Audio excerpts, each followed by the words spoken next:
Howdy ho, and good night, good evening, good morning to you, and thanks for joining me to listen to the final lecture that we have in our chapter 5, considering the electronic properties of solids. So in this lecture on transport properties, we will speak of electrons transport as a process taking place inside metals. Of course, that also happens in semiconductors, but let's now focus yet on metals and only focus more on semiconductors in the upcoming chapter 6. And what happens when electrons are being moved in our solid is that then that gives rise to the electrical conductivity that we are very familiar on the macroscopic scale. What we will do here, we will really just outline the different physical processes and mechanisms that then affect this transport as a process, and different scattering processes will be mentioned, and we will learn, and these different scattering processes will really affect the electrical conductivity, so essentially the movement of electrons. And we will realize that the electrons, they may also encounter inside realistic solids. They will encounter defects, impurities, they would also encounter other electrons, etc. And these encounters, these scattering processes will affect the electrical conductivity of our piece of a solid. And subsequently, we will introduce to you a concept of an effective mass of an electron that really helps us to provide an understanding how and why the band structure also affects the transport properties of electrons. So what happens here that the electrons are not anymore free to move anymore, that's essentially what happens, because there will be these defects, and the band structure also affects the movements. And then finally, we will come back to the picture that can be used to understand what makes different materials, different solids, a piece of a metal, or a piece of a semiconductor, or a piece of a dielectric. Because now we have all the ingredients we need to really understand the picture that we already provided to you in the beginning of this chapter. So this is what we will do in this lecture, and I will now get started with the actual main topics. So we will really introduce you an approach to understand how electric charge is being moved inside a solid, so how it gets transported. And this, of course, in a macroscopic scale, that will result in an electric current, as we know. And a similar approach could be very well used to explain also the thermal transport properties, but let's not focus on them here, so let's just deem that to be beyond our current scope.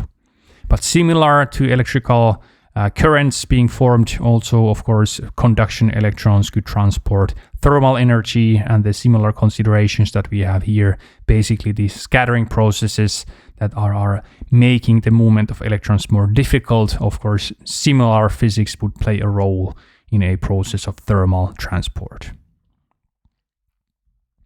And in general, this topic and this phenomenon we are describing, they are quite complex. So what we need to do here, we really need to go on a more qualitative level of description.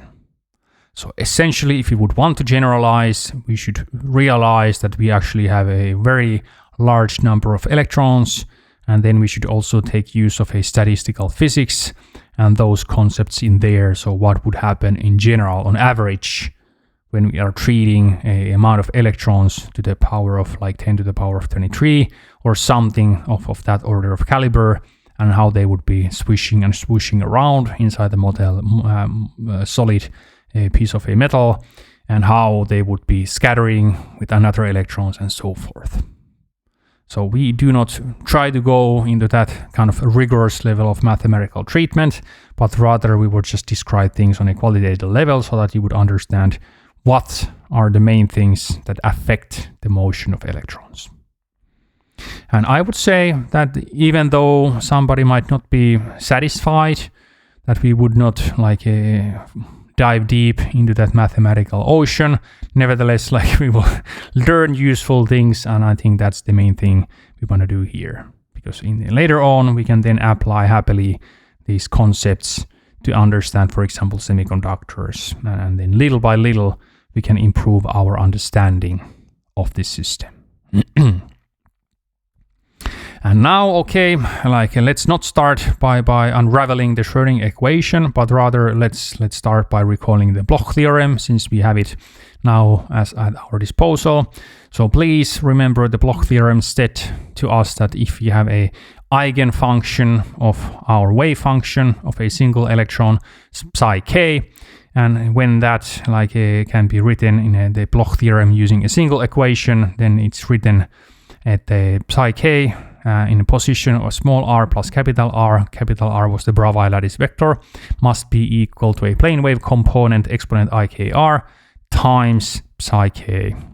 So this is the Bloch theorem in a single equation that also includes the fact that the functions must be lattice periodic. So they're not just plane wave components propagating inside the material, the electron wave functions, but they are also lattice periodic. And of course, the mathematical form that we have in the above equation, it really tells us that the electrons that we are treating, they should really travel as plane waves through the solid. And that would suggest to us that they should not be scattering at all, because plane waves are a little bit of that kind of creatures.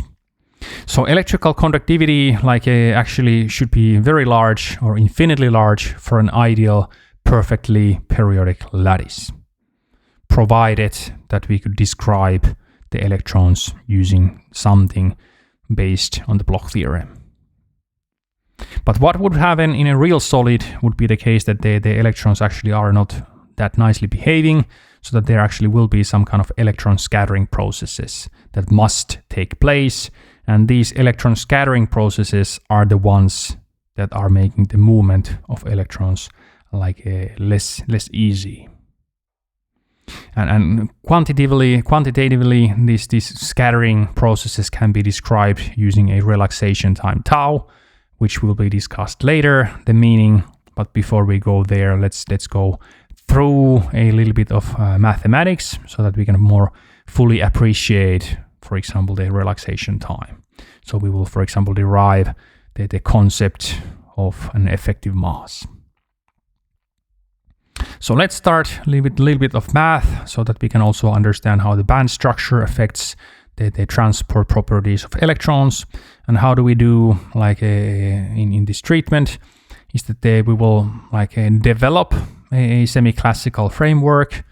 And in this framework, what we do is that we will treat these electrons that we have, and now they are quite delocalized. We have nearly free electrons, and we know that their wave functions look almost like plane waves, so that these quite delocalized electrons we now want to treat as particles.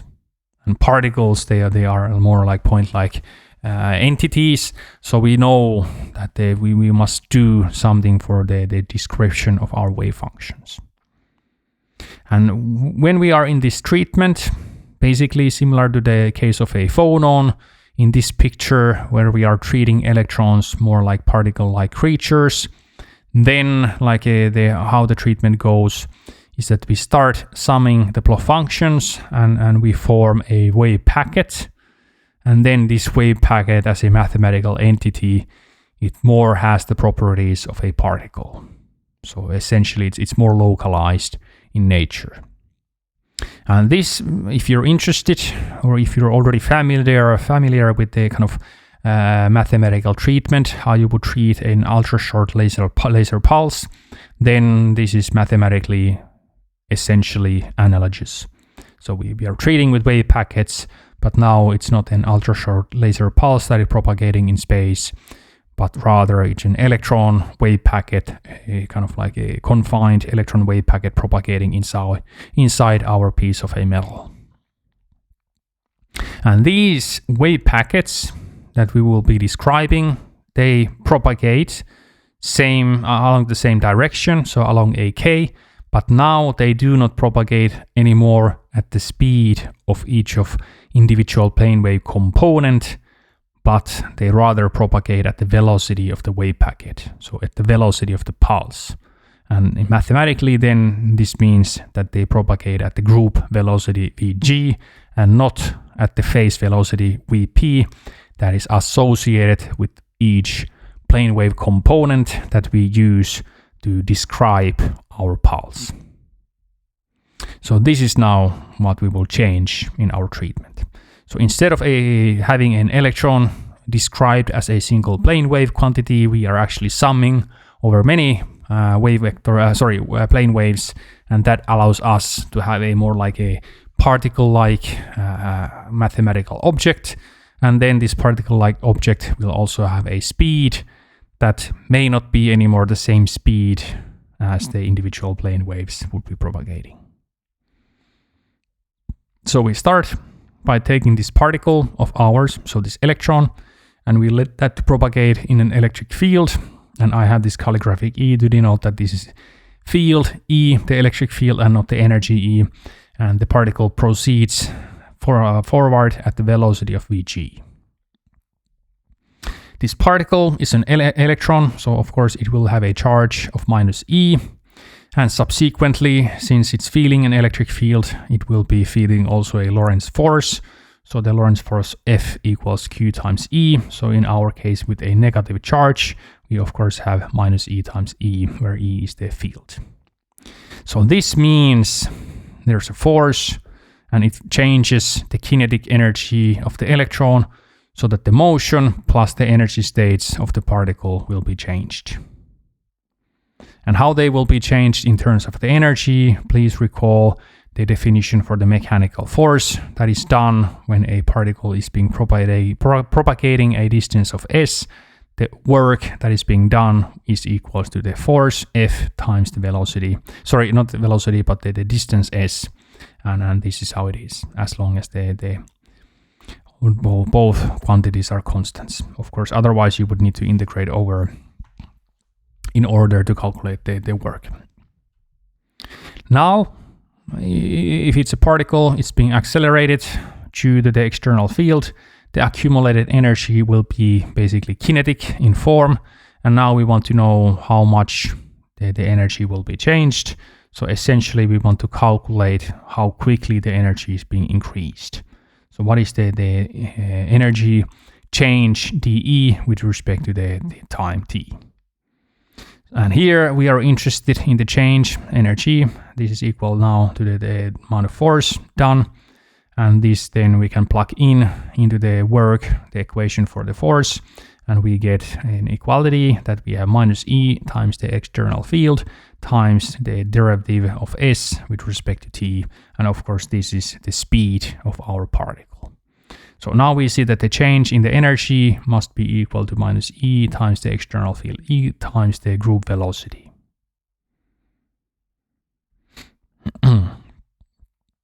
And now what we use is that we take use of the chain rule, and we want to break this derivative of energy with respect to time into pieces so that we can take use of the chain rule, and then that differential can be, or derivative can be changed to be a partial derivative of E with respect to K times the derivative of K with respect to time. And now this derivative of E with respect to K can be related to the group velocity Vg by just noting that the Vg is by definition, it's a partial derivative of the angular frequency over K. That's the definition of group velocity. And this is then equal to 1 over h bar times the partial derivative of E with respect to K.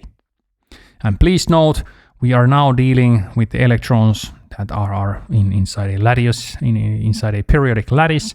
So of course, this E must comply with the dispersion relation. So that's why I have the argument K here, so that this E is not just a constant anymore.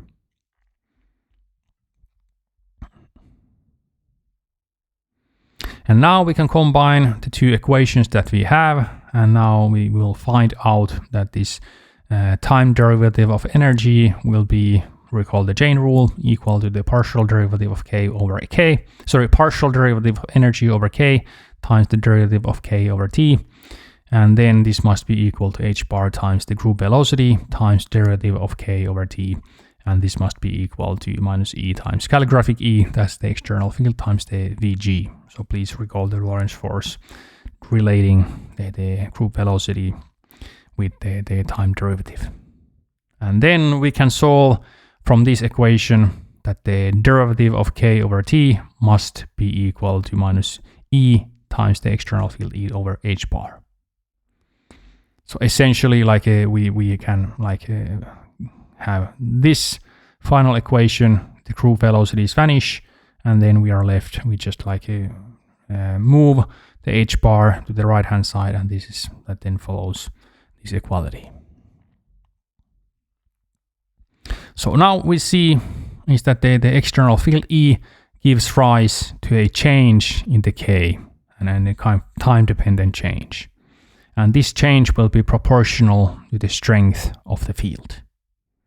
So in a way, we can already imagine that what if this E, the external electric field, would be caused by a potential difference induced into the piece of solid, we would see that this external field, this voltage we apply into the piece of a metal, that would cause the electron states to change their kinetic energies, to start moving, drifting around inside our material.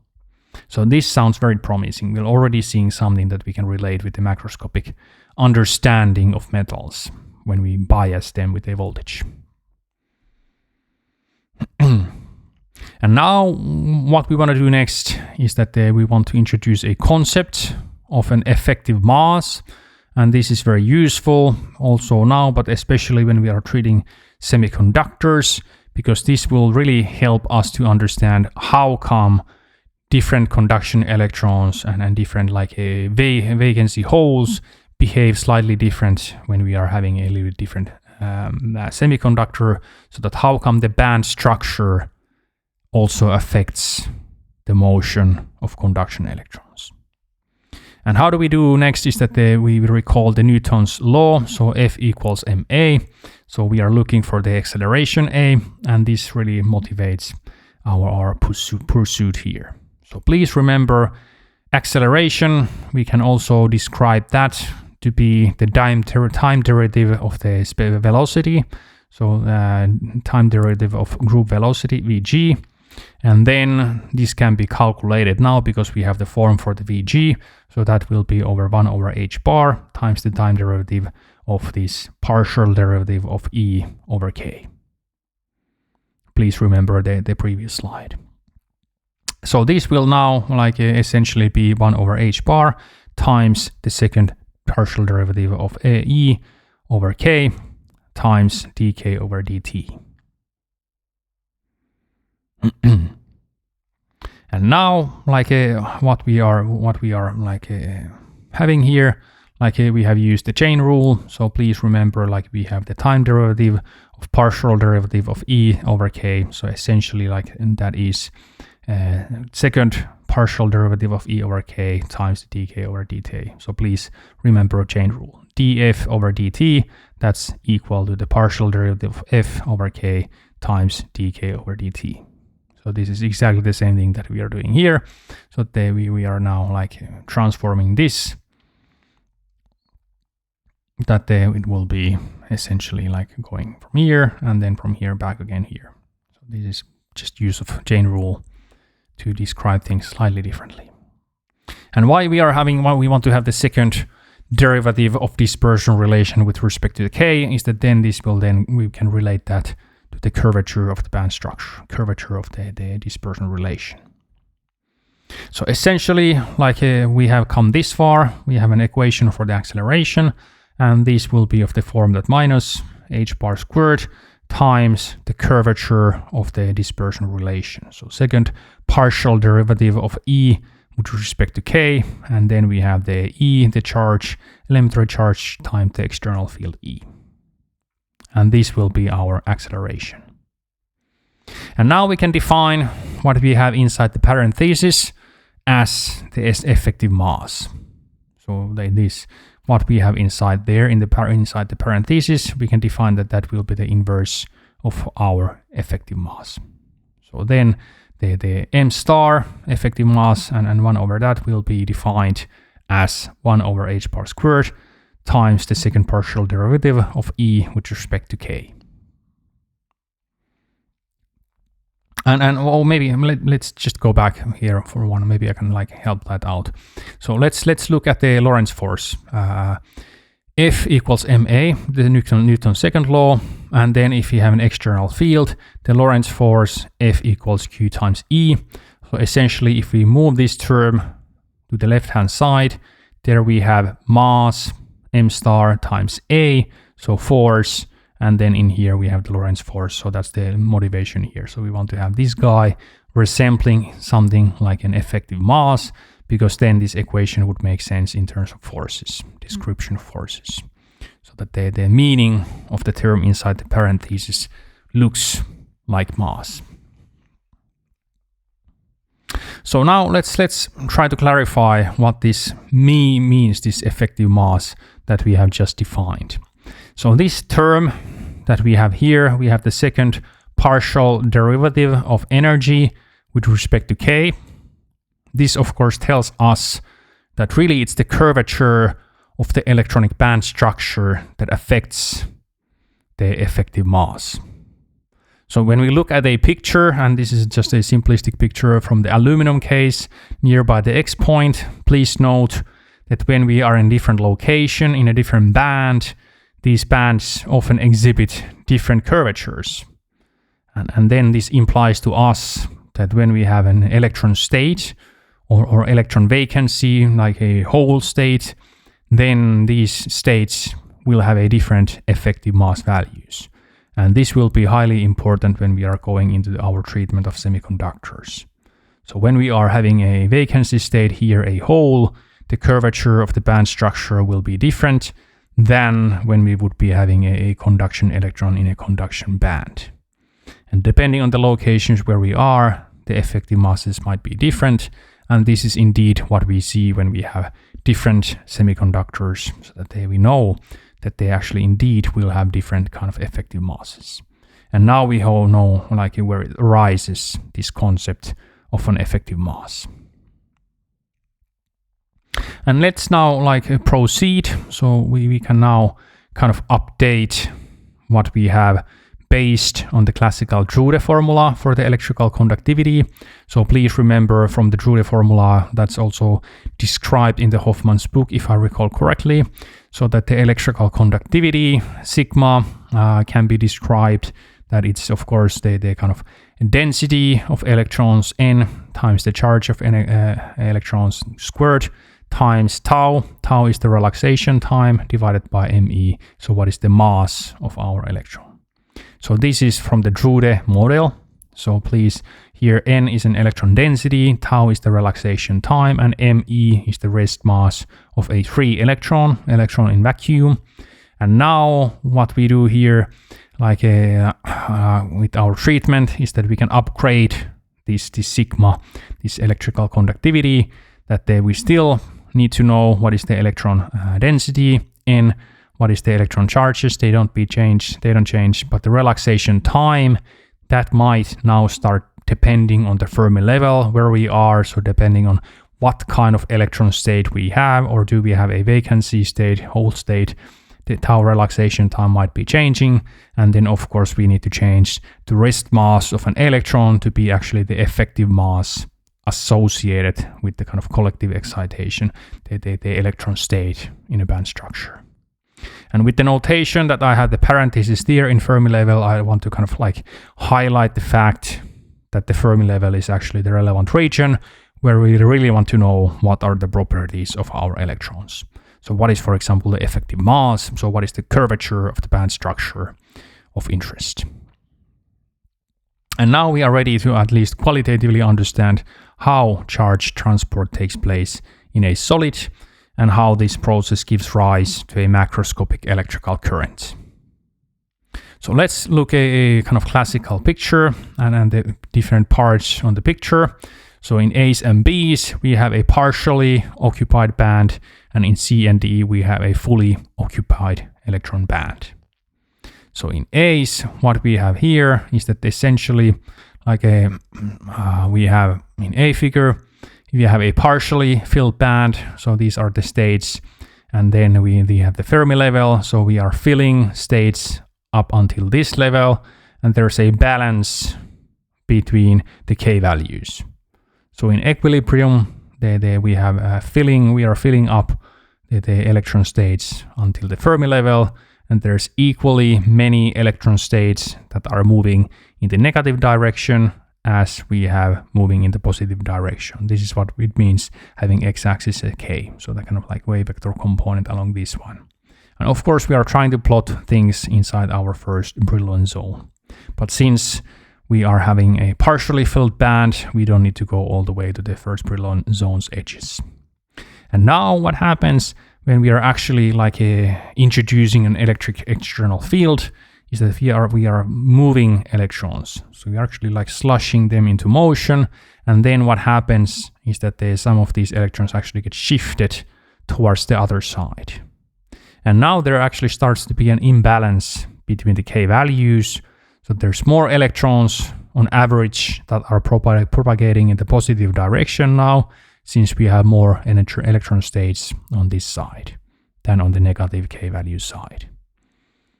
And this is what macroscopically would manifest as a process that electrons on average are propagating on the positive K direction here. And now the meaning of the electron relaxation time is because these electrons, they are being accelerated, they increase their kinetic energies, they go higher in the energy state. They, depending on the kind of relaxation time in a scattering process, they may relax back into these lower energy values. And they indeed do that. And on average, when we have many electrons, the inverse of the relaxation time tells us that how quickly, or just the relaxation time tells us how quickly this process happens. So the electrons do not get too accelerated to at infinitely high velocities, but rather they will be scattering from defects from each other and from the lattice, and then they will like relax back into the original velocities. So it's not as simple that the electrons just get accelerated into insane velocities, but rather it's a complicated like stochastic process. And here, this kind of like values how many electrons we have nearby the Fermi level. That's the important region, because then it's the number of electrons in the Fermi level that kind of defines us and gives us the information of what kind of concentration of electrons we will have. And of course, it will be the band structure that dictates also partly what will be the relaxation time. And now, when we don't have a metal, we don't have a kind of partially filled conduction band, but rather we have a fully filled valence band, and the conduction band is somewhere like a high above in energy. Then we have a case as highlighted in the figure C and D. So AF, EF here is the Fermi level, and when we are now like putting the electric field on, what happens is that these electrons actually like they can be pushed, but there will be other electrons coming from the other parts of the Brillouin zone, from the other Brillouin zones, and they will are filling the band structure here. And then on average, all these states are filled, and there will be symmetry with respect to K, and on effect, this state does not conduct electricity. So electrons are not being transported visibly when we have the electric field, external field applied on into this dielectric or semiconducting material. And this is the kind of conceptual difference that we have between metals and dielectrics and semiconductors. So in metals, we actually have a partially filled band nearby the Fermi level, and in here the electrons can do this swish washing, and the external field can accelerate them, put them into the higher energy states, and they can relax back. But on average, there will be a macroscopic electric current. But when we have a dielectric or a semiconductor, we only have a fully filled valence band, and then this process cannot take place. So on average, the electrons do not seem to be moving around as long as this electric field is fairly small. And in practice, that will be quite small when we are looking at the electrical conductivities. And finally, almost finally, we are left to kind of unravel the earlier picture, and now we can understand how these different metals, semiconductors, and dielectrics, how we can understand their properties based on their band structure.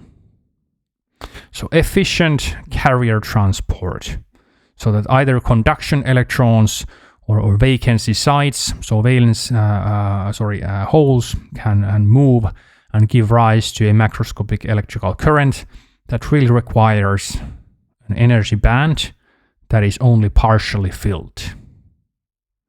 And this means that if you want to understand, is a particular solid, is it a metal, a semiconductor, or a dielectric, then we really need to know the band structure, and we need to know it nearby the Fermi level. And of course, it's good to note that in addition to electrons, also these electron vacancies, known as holes, they can also act as charge carriers, as electrical current carriers. And this is now also the tools that we can understand or use to understand why metals are metals, and why metals conduct electricity, and why semiconductors also conduct electricity. And incidentally, if I recall correctly, I think in aluminum, it's actually the electron vacancies that are more responsible of the electrical current flowing, but I might be wrong. But there are some metals that actually have electron vacancies that are dominating the transport process. I just don't remember exactly what it was. And this is now the picture that I warned you about. So this is the classical picture. I think this is based on the Wikipedia description. And here we have a metal on the left-hand side. We have EF here, the Fermi level. And it's actually really a Fermi level and not a Fermi energy, because I'm trying to have a color gradient here. So we have the Fermi Dirac statistics playing a role. So there's this electrons going into a higher state, excited due to the excess thermal energy we have in the system, and back again, some of the electrons in the higher energy state, they are relaxing here. So there's this kind of blurriness in the electron states and their probabilities near the Fermi level. And this part is metallic because we have the conduction band and it's only partially filled. And that makes it possible that this metal can actually conduct electricity. Then we have semi-metals. Okay, let's leave them out of our description for now, since it's a little bit more complicated. Then we have semiconductors. And importantly, remember the nearly free electron model, we have emergence of band gaps. And in semiconductors, we have band gaps that then, depending on the type of a semiconductor, may be slightly in a different location, the band gap with respect to the Fermi level. And then we have the dielectrics, where the band gap is actually quite large, over 3 EVs. That's one definition, if I recall correctly. And then it means that basically all the electrons in dielectric will be in the valence band, and there will be none in the conduction band, and because of this, dielectrics do not conduct electricity. And here, I finally showing this picture, depending on the doping, what we essentially do is that we change the respective Fermi level location.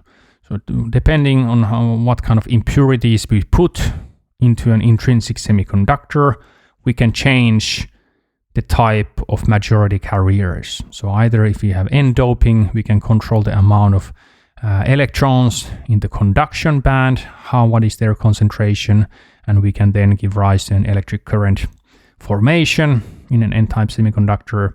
And in addition to that, we can also tweak things such that we can increase the number of vacancy sites, electron vacancies in the valence band, and similarly, this can also give rise to an electrical current formation, because it's also that these holes, these electron vacancies, can also act as carrier transports in the solid. But more on this in the upcoming chapter, where we are really focusing on semiconductors as a class of a material. And finally, I would like to conclude by just noting briefly that the relaxation time, that this is actually a very important parameter, and this is really what quantifies the conductivity. So if you look at the electrical conductivity, the equation of that, what matters is that we have the electron concentration or the carrier concentration En there. We have the electric charge, well, that we cannot affect. We have the relaxation time tau there. That of course depends on the material and the kind of purity of the material and all these other factors. And then we have the effective mass. And this is what is really important parameter, this relaxation time tau.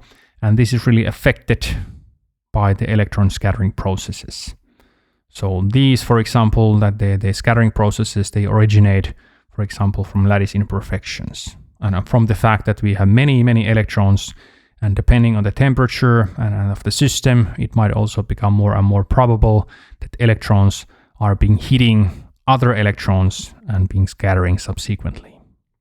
So all in all, like if we would really want to quantify things and we would make a statistical analysis of this situation, we have many electrons in our system. The total relaxation time could then be given by the Math-Hissens rule. The structure of the Math-Hissens rule arises from the fact that we must treat things statistically, and then that would give rise that the total relaxation time 1/tau would be a summation of all these contributions arising to the relaxation time caused by different kind of scattering processes. So we may, for example, have impurities in our lattice, and then the electrons will be scattering because of these impurities, and these will give rise to a change of the total relaxation time. So essentially, the less pure the material is, the less easy it is for electrons to be transported through the material. Another types of possibilities that affects another scattering processes that affect the propagation of electrons. We may have also defects. In a way, it's also an impurity, but a little bit different kind of impurity. We may have a lattice contribution, so electrons may scatter with phonons. If you're interested more of photonics and optics, you might connect this with a Raman scattering process. So for example, spontaneous Raman scattering or stimulated Raman scattering. And these processes, for example, do take place in semiconductors such as silicon and germanium and all materials. So please be warned that these lattice contributions actually do play a role in optics and photonics, in fibers and in integrated photonics.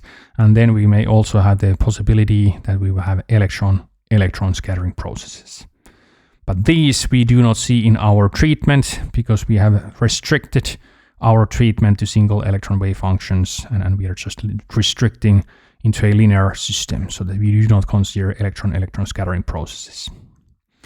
But all in all, what I wanted to say here is that it's not trivial to try to calculate or maybe not even understand on a quantitative level how the relaxation time is being formed, but at least conceptually it's quite simple, so that there are different terms, and in overall they affect for the kind of time how long the electron can keep on accelerating when you have the external electric field on. And after relaxation time, the electron will be thought that it relaxes back to the kind of like lower energy states. But this is a stochastical process, and on average the electrons keep on moving towards the opposite direction of the applied field. Please recall the electrons have a negative charge. And here I'm happy to conclude our lectures on the chapter 5. So we have now looked into the electrical properties of solids. Really, of course, here we have focused mostly on metals. But what we will do next is that in the chapter 6, we will start looking into semiconductors. And as a spoiler, in the chapter 7, we will look a little bit into dielectric structures, so that in principle we would have covered all the different material categories that we have in solids. So from metals to semiconductors and then finally to the dielectrics. So I thank you for your eagerness to listen to me today, and I hope you enjoyed the lecture. Thanks and bye-bye.